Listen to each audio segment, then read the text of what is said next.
Hello guys, I hope you're doing well. Listen, I'll get straight to it. You've got body dysmorphia. You believe your body is something that it isn't. An incorrect self-perception of your body, right? You're probably like me, you go to the gym, lift weights, you diet. You typically surround yourself with people who do the same thing, right?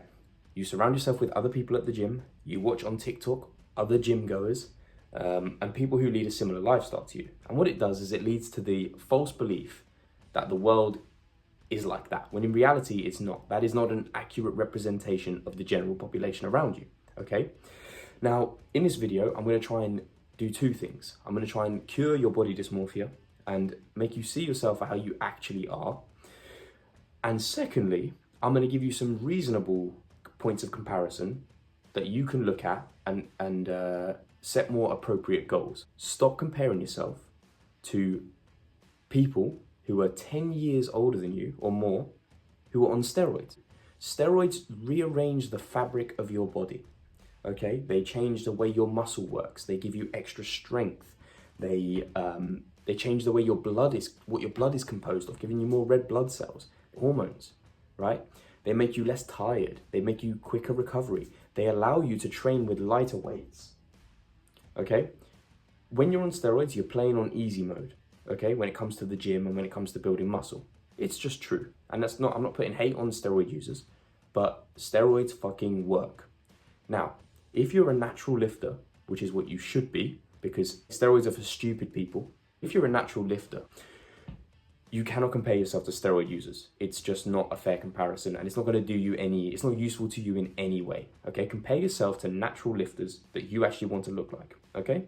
And by the way, steroid bodies are not desirable, not healthy, not attractive, not functional, and you have to put your body through hell in order to get there.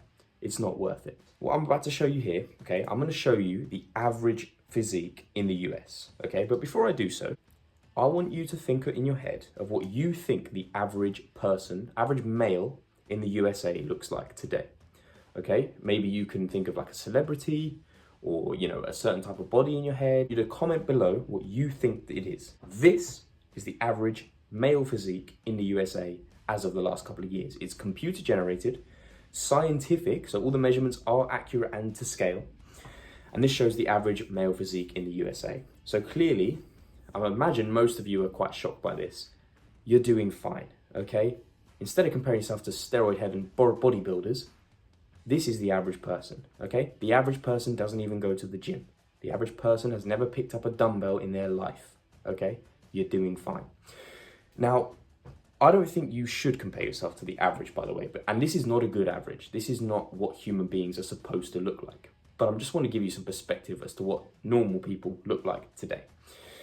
If you want a good comparison, you have to ask yourself, okay, what do human beings look like? What do human beings in their natural habitat look like? And the way you do that is you look at, say, for example, tribesmen in Africa, or you look at Inuit people in the northerly regions of the globe, in the mountains. You look at people that lead more natural, traditional, ancient lives, and look how their bodies look. That is what a human being is supposed to look like.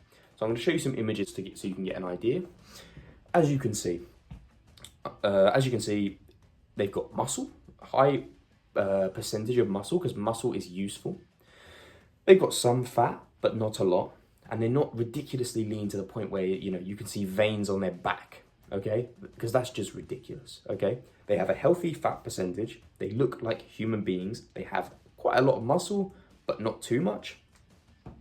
They have broad shoulders, slim waist. Of course, they don't have a belly because it's not natural for humans to have a big belly hanging out in front of them. It's not helpful.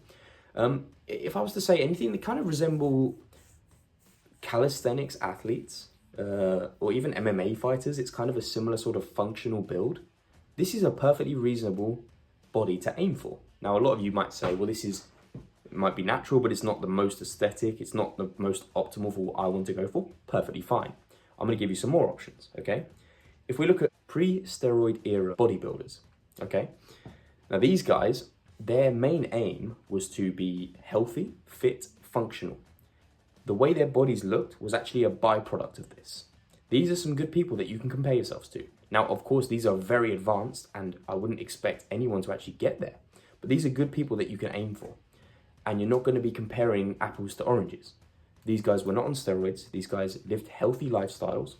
And they lived at a time before gyms had even fully developed. I mean, many of these photos were taken before bench press even existed. So have some perspective. Think about that for a second. These guys didn't even have access to proper gyms, and they looked fantastic. It's perfectly reasonable to compare yourself to that, even though they are very elite level. Okay, the next thing. You don't need sub 10% body fat, okay? Especially if you're a natural lifter. Having sub 10% body fat is dangerous, unattractive, and it's the reason that the natural bodybuilding as a sport is completely dead in the water and no one cares about it, because the bodybuilders have to cut to such low body fat percentages in order to copy the enhanced bodybuilding that they end up losing all their muscle in the process. And that's what happens, guys.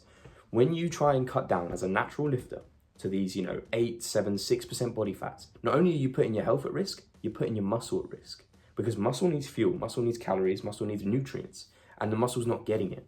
So you're going to end up losing half your muscle. It's called muscular atrophy, okay? Most people, 90% of you watching this video, should not be cutting fat. Most of you. The debate between bulking and cutting is not an equal debate, okay? Most people need to bulk. And the ones who don't need to bulk, but need to cut, trust me, you know who you are. I can guarantee that, okay? I'm still bulking now, and I will be bulking probably for the next 2 years or more, depending on how it goes. Focus on putting on muscle. The fat will come off if it needs to. But a perfectly healthy fat percentage range as a male is between 10 and 18% body fat, okay? Ideally, I'd like to see it between 13 and 16. My body fat percentage, for example, just to give you a clear kind of real life example, is 14.4%. As measured a couple of months ago, it's probably a little bit higher in reality because the scans aren't always accurate, but just to have some perspective, that's what a normal human being has. You don't need 8% body fat. You don't actually want it. It's unattractive. It's going to cost you your muscle, and it's very fucking unhealthy. Next thing, okay? BMI is B for bullshit. It's not helpful for anybody, especially people who lift weights. In fact, most healthy people with the most aesthetic, functional, and attractive bodies actually have BMIs that are well above what is healthy. My BMI is far above what is healthy. And they'll look at this guy and say that his BMI is healthy. It's not worth looking at. It's pointless. Instead, look at something called Fat-Free Mass Index, FFMI for short.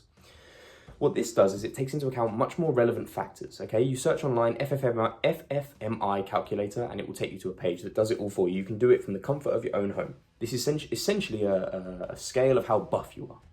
Now, good ranges for males is, I would say, a FFMI of 18 or above. There isn't really an upper limit as a natural lifter. You're not going to get much higher than 22, 23. It's not going to really happen. 18 or above is optimal, in my opinion, and the most aesthetic, okay? I'll give you an example of an 18 FFMI body right here, okay? So as you can see, perfectly reasonable, perfectly good as a point of comparison. Something you can definitely aim for. Okay, number 4, muscle development is a slow process. It takes fucking ages, okay? And the longer you train, the longer it takes to fucking build muscle, okay? Your first year, you're gonna put on quite a lot of muscle. By the time you get to your 5th and your 6th year, you're gonna be fighting for 2 pounds of muscle a year.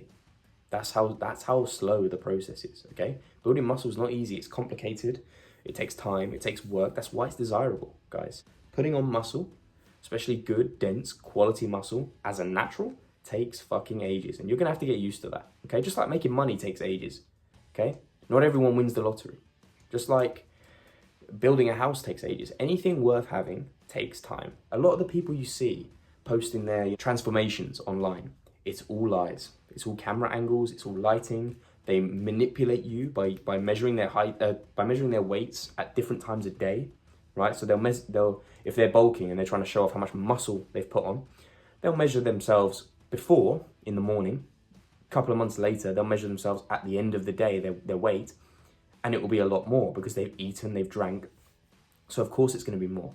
They'll use different lighting. The amount of examples I've seen of people in before pictures with terrible lighting, terrible clothes, and then in after pictures, they use editing. Even your favorite influencers, they all fucking do it, okay? Guys, 25 pounds of muscle in a month is not attainable. It's not. It doesn't happen. A lot of people get misled as well by the fact that muscle holds water, right? So if you've been under eating for a while, your muscle is there, and it might be deflated in the sense that it's not retaining a lot of water because you're not eating and drinking a lot. And then as you start to bulk, you're eating more, you're drinking more, you're consuming more calories, the muscle fills up with water. Muscle is mostly water. And that can lead to the illusion, it can make you look bigger, first of all, and it can lead to the illusion on the scales that these people are putting on insane amounts of muscle so quickly. Most of it is water. What I care about is the period around 2 months after they start bulking. How much muscle are they putting on then? That's what you need to be paying attention to. And it won't be that much. I can't give you an exact number because everybody is different. But, you know, I started my most recent bulk, I started about a year ago. Okay? And in that year, bear in mind this is including the muscle filling with water, I started it at around 72 kilos in the morning. That was my weight, first thing in the morning, 72 kilos. My first thing in the morning weight right now is about 78, 77 kilos. And I haven't really put on much fat. So that's a year. 1 year, and I've put on nearly 6 kilograms of muscle, give or take. That's pretty reasonable. That's something you can reasonably expect. And I've been training consistently and eating well. The fifth and final point, okay?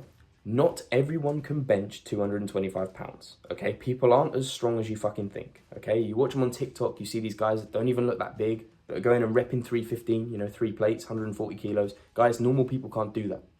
Normal people can't do that. Normal people can't even pick up 315. Ask your average guy to deadlift 140 kilos. He's gonna laugh at you because there's no way he's doing it, okay? Guys, if you can bench 225 pounds, 100 kilos, that's fucking impressive. I don't care how long you've been training for, that's impressive. Most people, you're talking upwards of 90% of people cannot do that. So if you got there or even close to that, you should be impressed. Normal people, as I said, normal people don't go to the gym. Normal people haven't been in the gym in 50 years. Normal people have never picked up a dumbbell in their life. The fact that you can bench press 100 kilos is impressive. So have some perspective and stop beating yourself up because you can't lift as much as the massive guy in the gym. Of course you can't, because he represents the best of an already amazing bunch who are in the gym. Okay? How many fat people do you see in the gym? Not many. Most people you see in the gym are people who are already there. So naturally, their numbers are going to be way higher than the average. So the average bench press, for example, I'll put the numbers up here. But if you can bench press your body weight, that is a perfectly reasonable goal, okay? If you weigh 80 kilos and you're benching 80 kilos clean, properly, not using bands and shit like that, that's impressive. And that's a good weight. If you can deadlift 1.5 times your body weight, that's impressive, okay? And if you can squat your body weight, I'm impressed with you. So have some perspective. Not everyone is an elite level powerlifter like the guys you see on TikTok. You're doing fine. Compare yourself to the right people and you're gonna make good progress without getting disheartened in the process. Thank you for watching.